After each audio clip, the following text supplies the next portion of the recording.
One is going to be on the TCQ, the ball water notice. So, and of course, I'm here with Carol Haddock, the Director of Public Works.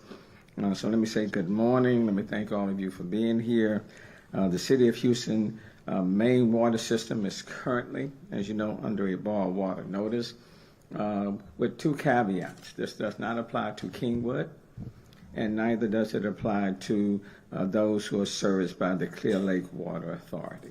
Okay, so Kingwood and those who are serviced by the Clear Lake Water Authority are not impacted by the ball water notice. And let me kind of go over the timeline of events that triggered the ball water notice. At 10:30 a.m. Sunday morning, the East Water Purification Plants 1 and 2 lost power. At 10:50, Plant 3 lost power. And these are the three plants located inside the East Water Purification Plant. Just before 11 a.m., the water pressure dipped below the regulatory levels of 35 psi at 21 water pressure monitoring sites. So they dipped below 35 at 11 a.m. At 11 a.m., pressure at 16 of those 21 sites dropped below the emergency regulatory level of 20 psi. So that was at 11 a.m. 16 of the 21 sites dropped below the emergency regulatory level of 20 psi. Pressure rebounded above 20 psi in less than 2 minutes at 14 of the 16 locations. So I want us to kind of make sure we understand the timeline and what was happening here. So at 14 of those 16, where it fell below 20 psi, they remained below 20 psi for less than 2 minutes. The remaining two locations of that 16 rose above the 20 psi at 11:30. So 14 were below 20 psi for less than 2 minutes.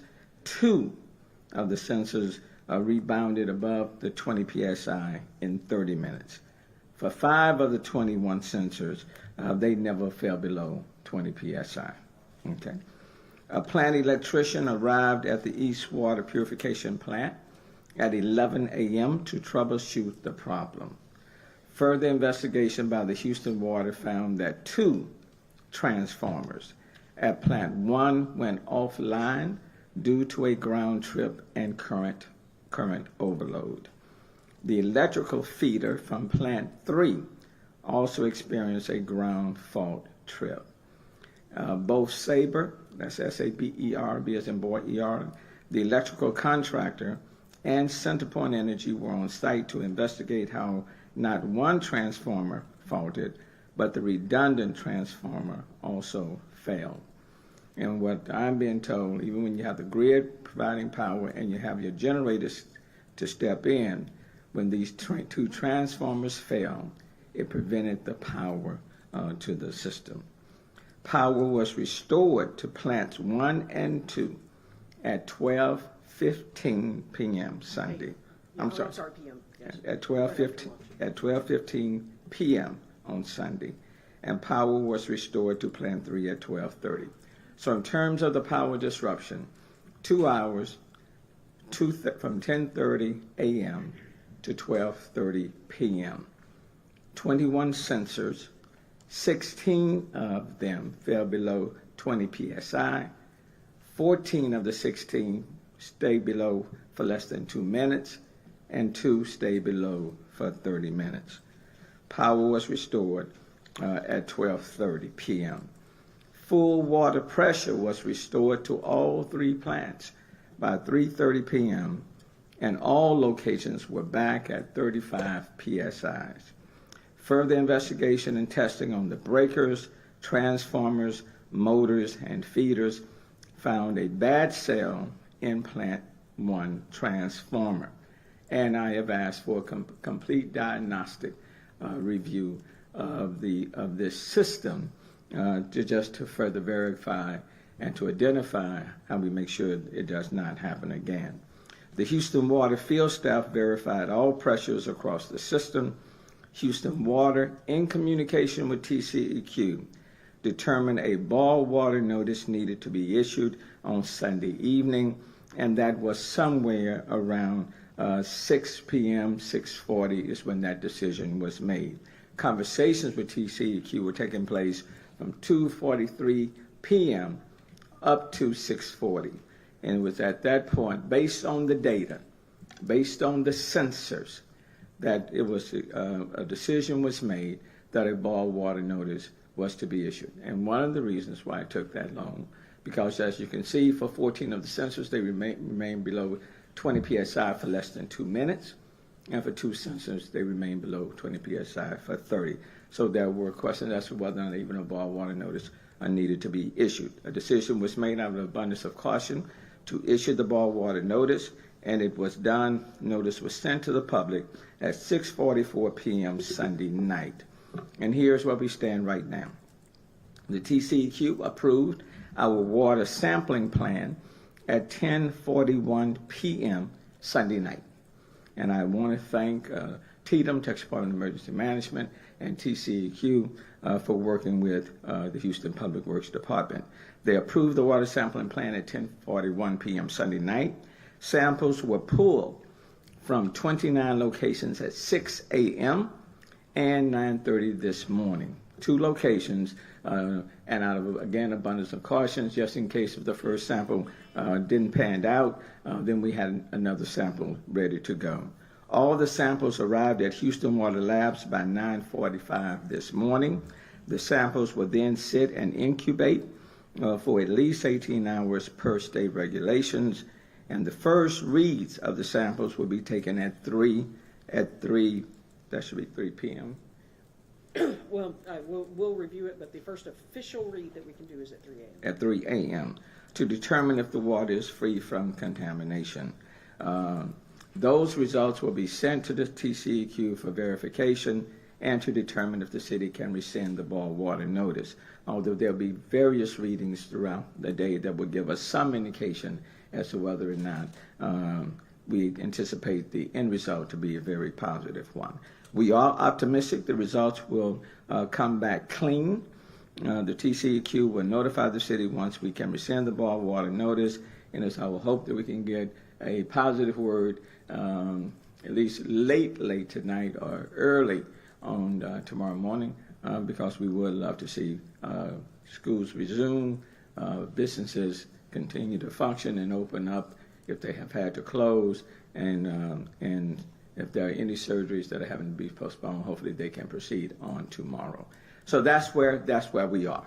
Okay, and I will take at this point any questions that you may have. One at a time. Mr. Mayor, people who live in, say, West Houston, in the 4th largest city, wonder, a plant goes down on the east side. Why do I have to abide by this notice? Can you someone explain the logistics of the water system here? The East Water Purification Plant provides water to pretty much the city as a whole, with the exception of Kingwood and those who receive service from the Clear Lake Water Authority. They have their own sort of systems. But the East Water Purification provides water to the entire city, in addition to some muds that are adjacent. They're very much adjacent. And that's the reason. And even though we don't have any evidence of contamination, and even though the PSI fell below, let's say for 14 of them less than 2 minutes, and for 2 of them about 30 minutes, out of abundance of caution, that's why the notice was given to everybody. Yes. You said you possibly want to make a decision on the boil water notice late tonight. Can you make that decision before the 3 a.m. read of the samples? Only we're working in collaboration with TCEQ. They know that the samples have been collected. They're in the incubation stage right now. During the course of the day, we'll take a look to see whether or not there's any contamination of any kind. We'll continue to work very closely with the TCEQ. In the end, it will be their call. So at the latest, we anticipate clean report coming, let's say 3 a.m. at the latest. Could it be before? Possibly, depending on how TCEQ read the data. Okay?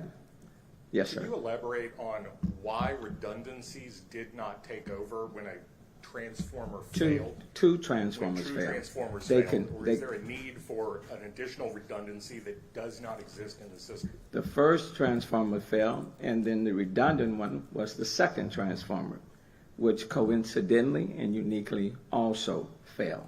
So there were two transformers. One was the backup to the first. They both failed.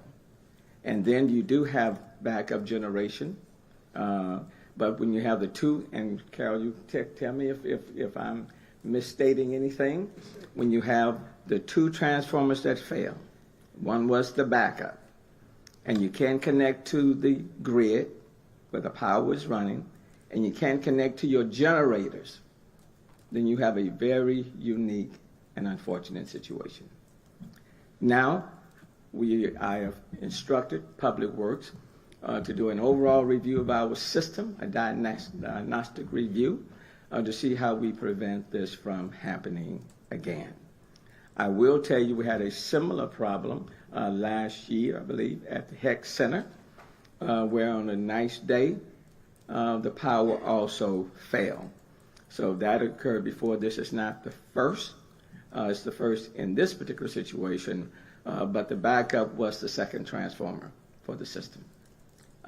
For whatever reason, and I'm not the technical person, I can't tell you why both failed.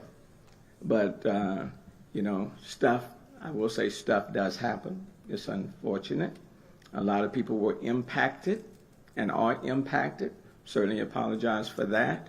But we'll do a diagnostic review and work with all of our partners to assess the situation and to mitigate a future occurrence of this kind. Yes. People all around Houston are obviously very angry today. And one of the questions they are asking is, I know you were making a decision during that time in between the outage, during the time between there and the notification, but why couldn't Houstonians have been given any information during that time just so that they could make their own educated decisions? Well, but that's why we have the process in place. This is a situation in which you had 21 sensors that indicated after there was a power disruption between 10:30 and 12:30, was starting at 11 o'clock, 21 sensors indicated that the power would drop below 35 psi. That doesn't trigger a boil water notice. Okay, that doesn't trigger a boil water notice. And the PSIs didn't just drop automatically when the power was disrupted. It was during the course of the day. So when 21 of the sensors dropped below 35, that didn't trigger boil water notice. When 16 of those 20 dropped below 20 PSIs, okay, and 14 of them dropped below PSI for less than 2 minutes, okay, then still, there was not the thinking that was going to trigger. And 2 of them dropped below PSIs for 30 minutes. So less than 2 minutes for most of them, 14, 30 minutes for 2. And so the thinking was it was not going to trigger a need for a boil water notice, and there was no alarm. And even now, we can't, my notion is that water is safe, but between 2:43 p.m. up to 6:40 p.m., the Houston team, was in collaboration with TCEQ. Everybody's looking at the data.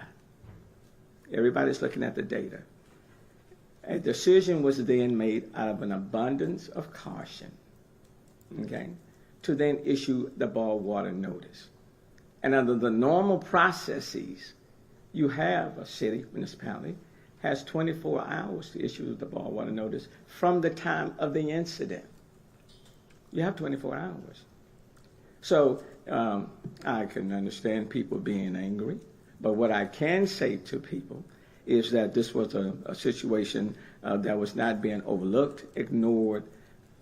Teams were in, our electrician was in, and as you can see, the power was restored at 12:30 p.m. CenterPoint was looking at it. We were in collaboration with TCEQ, and a decision was made out of an abundance of caution to issue the boil water notice. Okay, I will tell you, having experience in going through Harvey, when our Northeast Water Purification Plant was totally underwater, In that particular case, we came close to 20 PSIs, but we never issued a boil water notice. We never did. Okay? So I can understand people's concern when we finally did it, but do understand we had 24 hours in this case. In our collaboration, everybody looking at the data, looking at the sensors and what the read was, a decision was made out of an abundance of caution to issue the boil water notice, and that is what we did. Yeah. It's also very important. Go.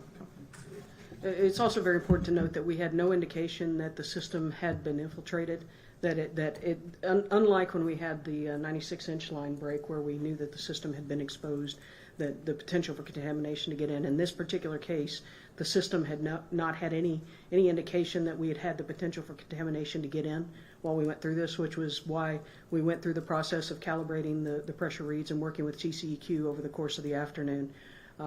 And it really was at the end of the day that we said, out of an abundance of caution and, the fact that we did dip below that 20 PSI that the issuance needed to happen. But we had no indication, we still have no indication that the system was compromised at any point, and that it had any of the type of catastrophic potential that a larger event might have had and caused an immediate notice, which is what you got when we had the Clinton Drive failure that happened. So in this case, it was the process working through, and we still do not have any indication that we had any intrusion or anything that got into the system at all. But we are following through the process to make sure that we ensure for everybody that the water is safe. What time, can you just reiterate, what time did it drop below the regulatory levels, the 20? Go on, yeah. Sure. So the first sensors alarmed at 10:58 that we were below 35. The second sensors alarmed, 16 sensors alarmed at 11 a.m. that it was below 21. At 11:02, 14 sensors were back above 20. At 11:30, the 2 remaining sensors were back above 20. So before 11 o'clock, they were below the regulatory levels, right? It wasn't until 11 a.m. They were below 35, but still above the emergency regulatory levels at 10:58. At 11 a.m., 16 sensors dipped below the emergency regulatory level. So even though you guys didn't realize at the time this would trigger a boil water notice, don't you still think it's important that the water pressure still went below the regulatory levels around 11 a.m. And again, we didn't find out until, I know you guys have 24 hours, but. Bear in mind, the conversations with TCQ was at 2:43, started at 2:43. No one said a boil water notice had to be issued. You had 14 sensors that were below 20 PSI for less than 2 minutes. Okay? There was no indication, as Director Haddock has indicated, that there was any intrusion in the system. There was no indication. And you had 2 sensors, too, that stayed below 20 PSIs for 30 minutes. And the power was restored to the entire system at 12:30. So there was no indication there was any intrusion. And you had a dippage that was significant within a short period of time in comparison to when the 96? When the 96 rupture took place and the power dropped, it stayed below. And I experienced that as well, okay? It stayed below. This did not compare at all to what took place then when the 96-inch power. What about last year, the February freeze? You mentioned we're going to review what actions need to be taken. Can you talk already about what specifically? Well, the February freeze is a totally sort of different matter. You lost power and water, and things remained down for several days, okay? For several days. We are talking about 14 of your sensors falling below 20 PSIs for less than 2 minutes. So let's not necessarily compare February windstorm Uri with this situation.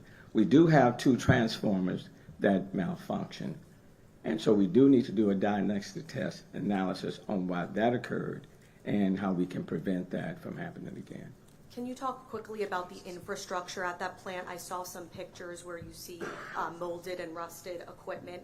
Can you dive into the last time you toured the facility and how they're keeping up to date with their provide equipment? regular maintenance to all of those facilities. In this case, there were 2 transformers I know people are looking for some other things out there.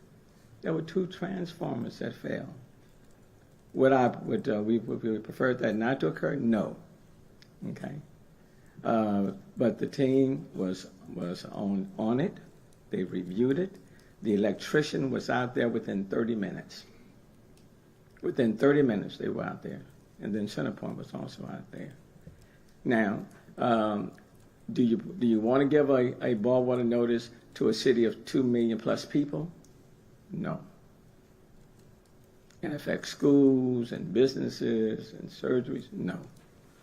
But at the same time, after looking at the data, working in collaboration with TCEQ and the partners, out of an abundance of caution, the decision was made to do it. Mayor, on Yes. the backup generators, you mentioned them earlier. Yes. Energy tells us there were 32 of them at the Federal Road plant. They were available and ready, but were not turned on. Just to clarify, did the city ever request from Energy that Energy turn those on, and if not, why not? And again, I'm going to let Carol explain it because as it has explained to me.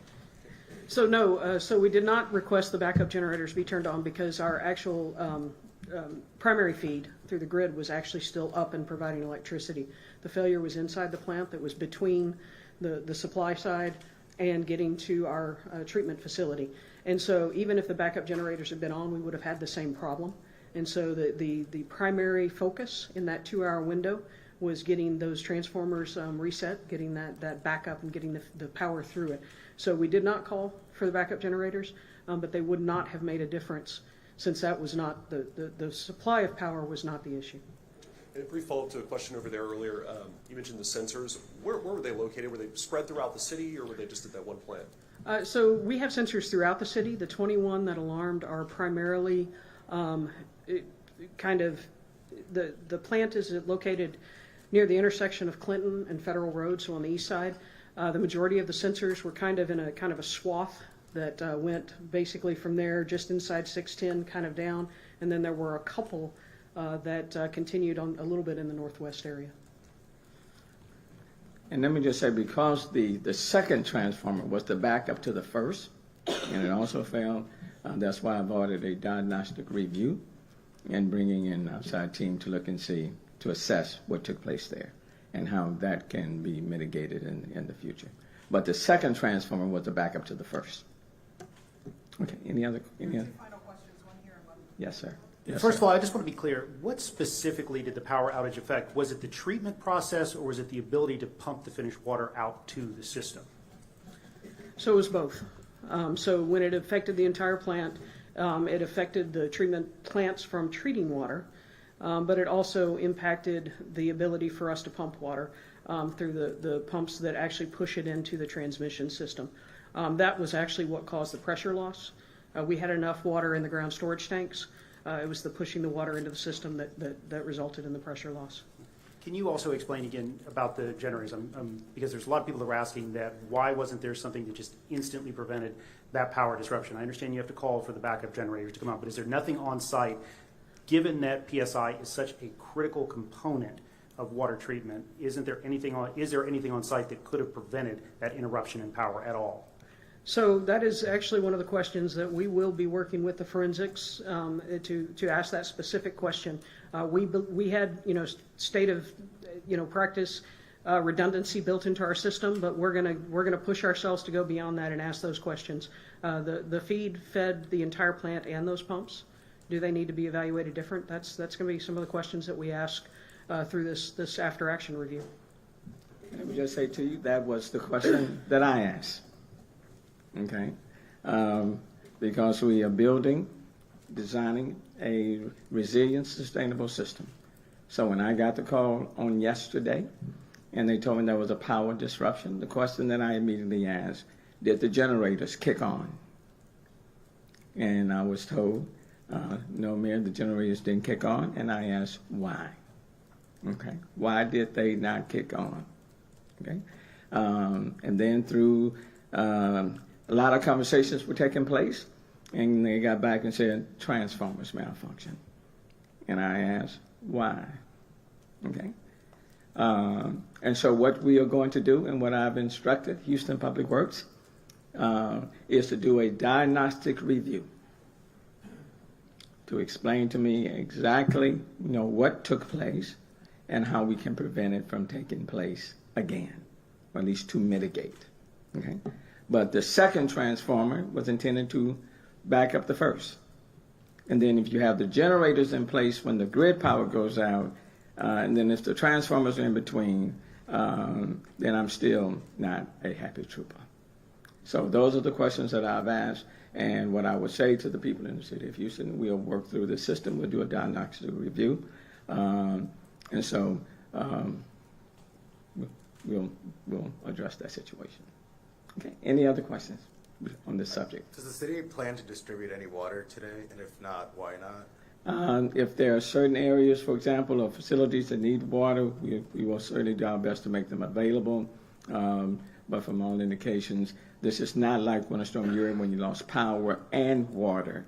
You can't borrow your water and then move forward. Some of the businesses are doing it. For example, there's no disruptions, for example, at the airports. They're moving forward.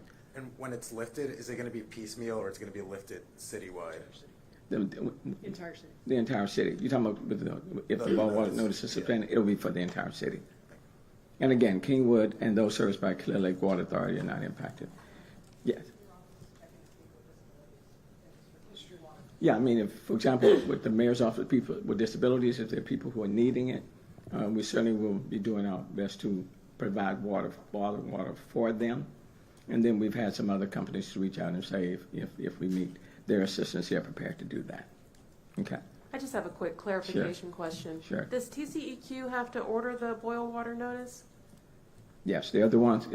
The city? So the city of Houston issues the boil water notice, but we do that in consultation, and basically we get concurrence from TCEQ that based on the data they reviewed, that they concur that we need to issue a boil water notice, and then as the owner of the utility, we actually issue it, and that's why we issued it at 6:47. But you have to do it with TCEQ's permission, basically? Process. So yes, we worked with them on the data that we had. They reviewed the data. There were questions throughout the course of the day whether or not that we had actually tripped enough triggers to require it because they rebounded so quickly. But we worked with them on the data. We did the back calibration, and they confirmed that reviewing the data, they agreed and instructed us to move forward with the boil water notice. And then just a clarification on what's the potential that can happen when the PSI falls that low? So when the PSI gets below 20, and the state can certainly, because this is a statewide requirement, but that is the potential that you could actually have contaminants introduced into the system. And that's why they require that boil water notice if it goes below 20 PSI for an extended period of time. It is not one of the primary listed. If you go out to the state code and look at the 5 conditions, you have filters, or you have too high a turbidity coming out of the plant, or you have known contaminants. We didn't trip any of those because we didn't have any of those conditions. This is one that is a consult with TCEQ on the data that you have available. The professionals on both sides reviewed the data, reviewed the information, and said that we felt like we needed to, out of an abundance of caution, make sure that we got through this. Again, we did not have any indication yesterday, today, of any intrusion in the system at all. Any plans to add text messaging to the advisories for the city and not just email? Some people were saying they did not get that email message for hours. We did send it out, Alert Houston. I know I talked to Chief Buenick with the Director of Homeland Security, and under emergency provision, instructed him to send out text messages. Okay. We know, though, a lot of people didn't get those messages until about 10:30. That's the time we got from a lot of our viewers. So we just didn't know, were there any plans to make that earlier if the decision was made at about 6:40? Let me just say, I know we relied heavily on getting the social media aspects, sending out the emails, and then I know I talked to Chief Buenick myself and instructed that the text messages go out. So any way to improve that? We know there are a lot of people who aren't signed up for these messages and things Right. like that. And of course, it's important information. Yeah. So the first thing is, I would say for everybody, it is important to register with Alert Houston. It is one of the primary channels during emergencies that we transmit information. And it is certainly, we've already got it on our list on the after action review of making sure that notification happens earlier. In the past, we were in weather emergencies, so we were already in those communication channels. In this case, it was not a weather emergency. So we're absolutely going to review our processes on that and evaluate the revisions to that process to see if that happens simultaneously. So when did y'all notify the other municipalities? So the Did all of that happen at the same time? So the phone calls, we had the team that manages our contracts started making phone calls right after 6:40 when we had the phone calls, emails, texts to all of our contract customer contacts that we have available to us. Those calls had all been completed before 8 to notify all those adjacent that take water from our main water system. And are you looking at ways to send those text alerts and those emails to everybody within a geographic area? Is there a way to do that now, or if not, is that something you're looking at doing? Because we have heard from a lot of people that did not get the text, did not get the email. I know Chief Bunick, but the Department of Homeland Security is taking a look at all of that. And so we'll see how we can certainly improve it and make sure that it's much more ubiquitous. So we'll take a look at that. What about the emergency alert system, given this was a civil emergency? I thought I issued that, but did it not go out?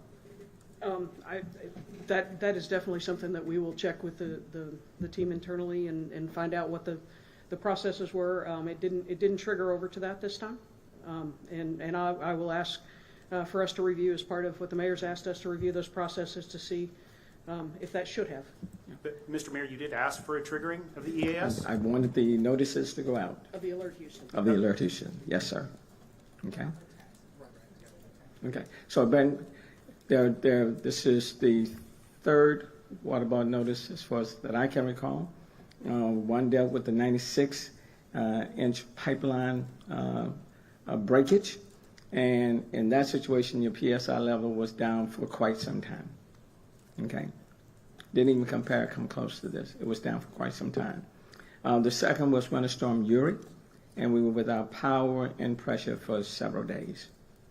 In this particular situation, as we have already described, you've heard several times when the PSI levels dropped below 20 and how long that was. So again, out of abundance of caution, in collaboration with TCEQ, the ball water notice was issued, and then we'll do a diagnostic review to see how we can mitigate the situation from happening again. Certainly want to say to people in the city of Houston, certainly apologize for the disruptions, kids having to miss school, businesses impacted, even some elective surgeries having to be postponed.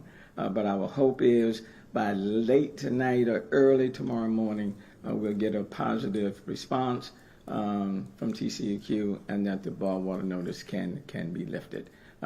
That's where we are. Let me thank you all, and I hope we've answered whatever questions that you may have. Maybe the first event you mentioned, was that the entire city, or is this the first time the entire city? That was the east. The 96-inch was the entire. That was the entire main system. Uri was the main system as well as some of our isolated. Yeah. And with the 96-inch, that did not include Kingwood and the Clear Lake, but it was the entire system. Okay. All right. So if we have a very important announcement about the city-county interlocal agreement in Chapter 25 proposed changes. If you need to transition out, we'll be bringing on new people for that news conference right now. So give us about 1 minute. so, how many of you all are staying? Show of hands. All right. Okay. Then if you'll let me go and change outfits, and I'll be back for the second one. We'll be back in less than 5.